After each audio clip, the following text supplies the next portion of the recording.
உங்கள் favourite TV ஷோக்களை இனி miss பண்ண தேவையில்லை. ZEE5 இல் முற்றிலும் இலவசமாக காணுங்கள். இங்கேயும் எப்பொழுதும். ஹலோ மாமா. மாப்பிள, என் பொண்ணை நல்லா பாத்துக்கங்க. அங்க ஏற்காடு கிளைமேட்லாம் எப்படி இருக்கு? நல்லா இருக்குல்ல? நல்லா இருக்கு மாமா. சகல செம்மையா என்ஜாய் பண்ணுங்க. ஹனிமூனுக்கு 4 நாள் பத்தலனா இன்னும் 4 நாள் இருந்து ஜாலியா என்ஜாய் பண்ணிட்டு வாங்க. ஒன்னும் அவசரம் இல்ல. என்ன அங்க போய் சண்டை போட்டுக்குவாங்கன்னு பார்த்தா ஜாலியா சுத்துற மாதிரி தெரியுது. அங்க என்ன நடக்குதுன்னு ஒண்ணுமே புரியலையே. அக்கா பாத்தியா, ரேவதி ரெண்டே நல்ல ஹஸ்பண்ட் கிட்ட சரணடைஞ்சிட்டா. அதான்ட்டு எனக்கும் ஒன்றும் புரியல. நம்ம 2 பேரும் இதே மாதிரி கல்யாணம் முடிஞ்சதும் ஹனிமூன் போய் ஜாலியா இருக்கலாம்ல. என்னப்பா சத்தம்? அது ஒண்ணும் இல்ல, எறும்பு கடிச்சிருச்சு. ஏய், எறும்பு தானப்பா கடிச்சிச்சு. ஏதோ டைனோசர் மியூசியம் மாதிரிலாம் எஃபெக்ட் கொடுத்துட்டு இருக்க. இப்படி எல்லாம் பேசினா கொன்னுடுவேன். மாப்பிள்ள போனை ரேவதி கிட்ட கொடுங்க. சரிங்க அத்தா.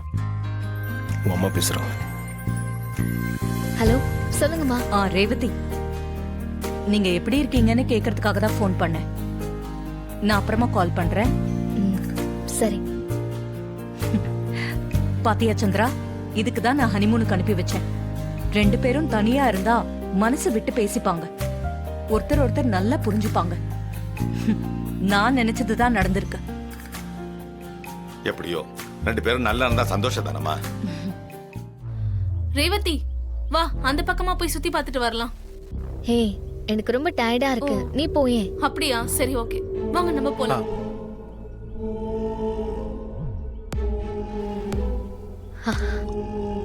இப்ப நம்ம 2 பேரும் சேர்ந்து இருக்கிறத பார்த்துட்டு வீட்ல என்ன யோசிச்சிருப்பாங்க தெரியுமா? சந்தோஷமா இருக்கிறதா பேசிப்பாங்க.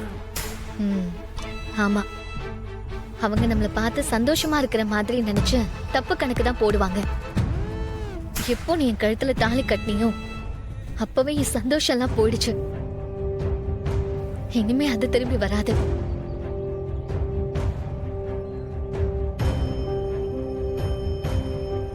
ZEE5 ஆப்பை டவுன்லோட் செய்து அனைத்து எபிசோடுகளையும் இலவசமாக பாருங்க.